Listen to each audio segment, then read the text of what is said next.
I stared at her, my own face looking back at me, twisted with a malevolence I couldn't comprehend. Blood dripped from the knife in her hand, pooling around the lifeless body at her feet. She smiled, a chilling, hollow grin. "You should have stayed out of it," she said, her voice a sinister echo of my own. "Now, there's no turning back."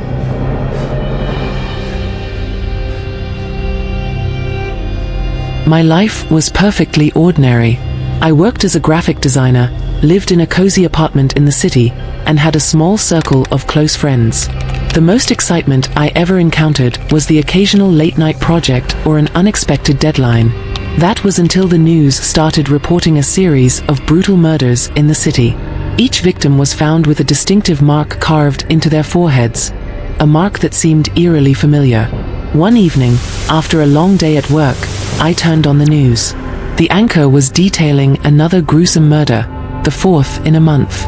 As the image of the crime scene flashed on the screen, I felt a shiver run down my spine.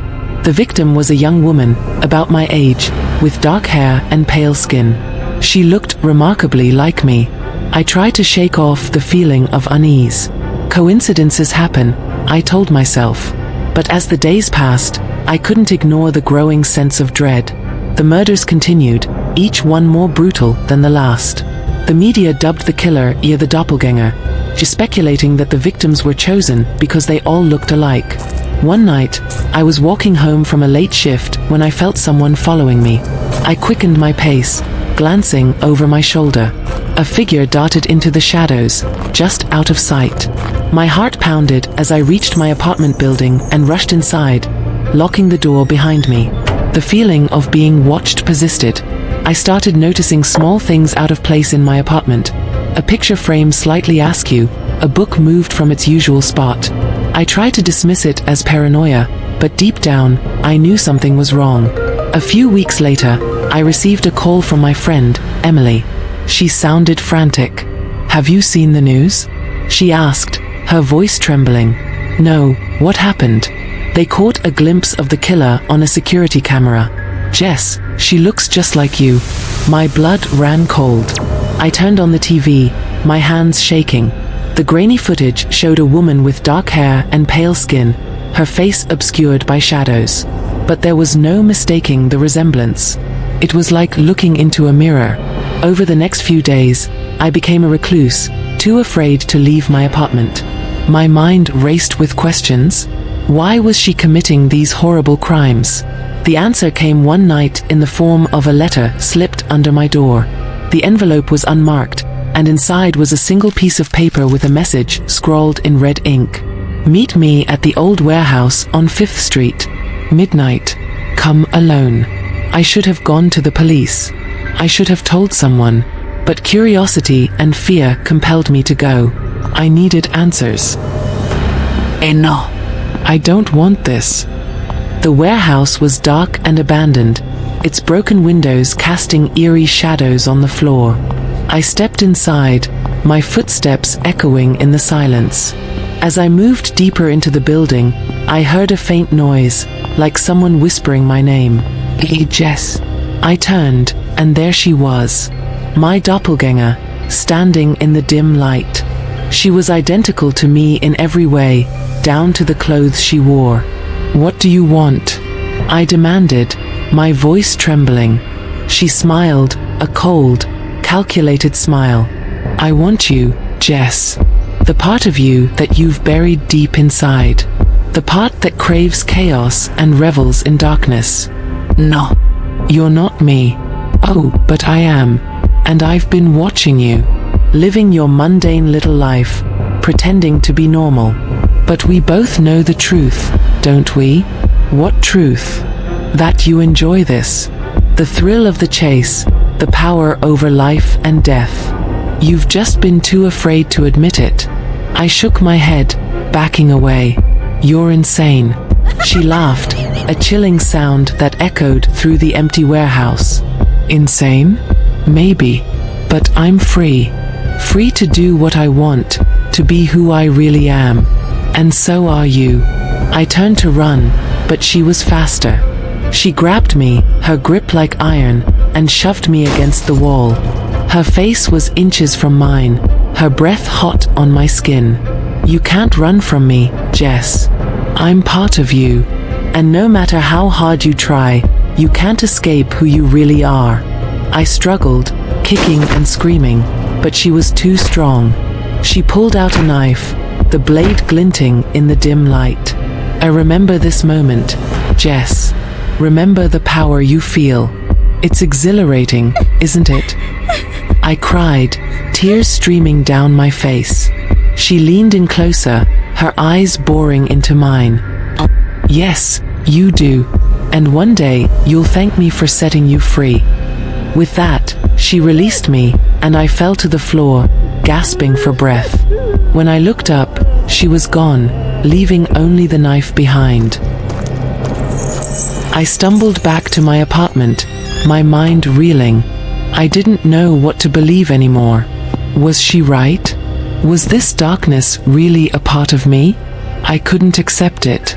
For days, I lived in a haze, unable to shake the encounter from my mind. I avoided mirrors, afraid of what I might see.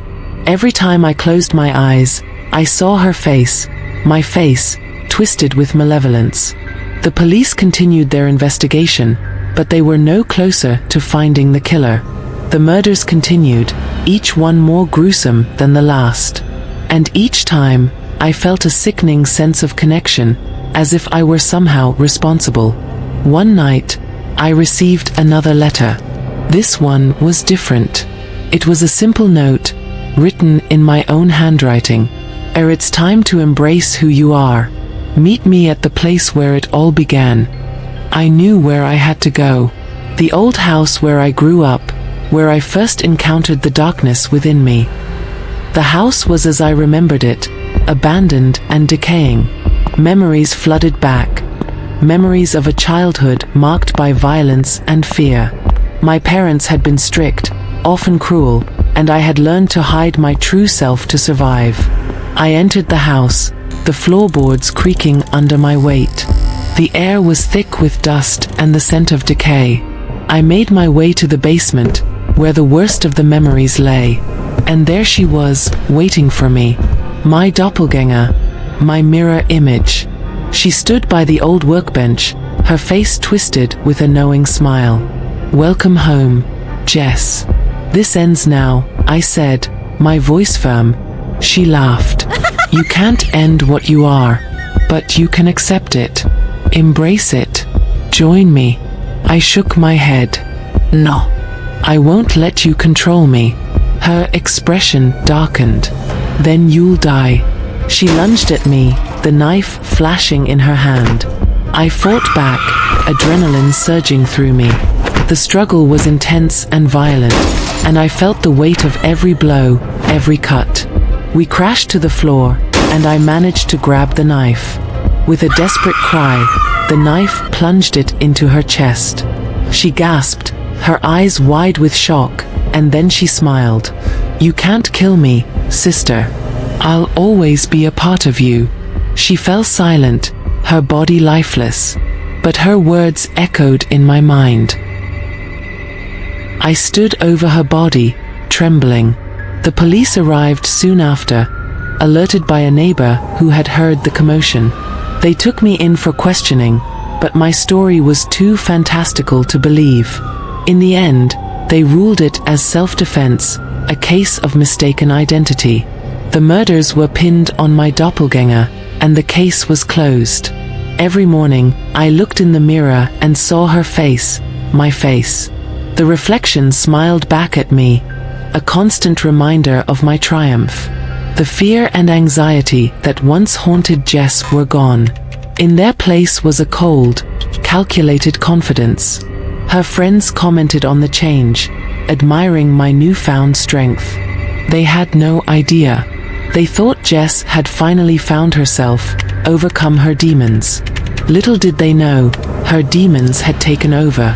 I reveled in the deception, the power I felt walking through her life, knowing no one could see the truth. The murders had stopped, and the city believed the nightmare was over. They had no idea the true horror had only just begun. Living Jess's life was intoxicating.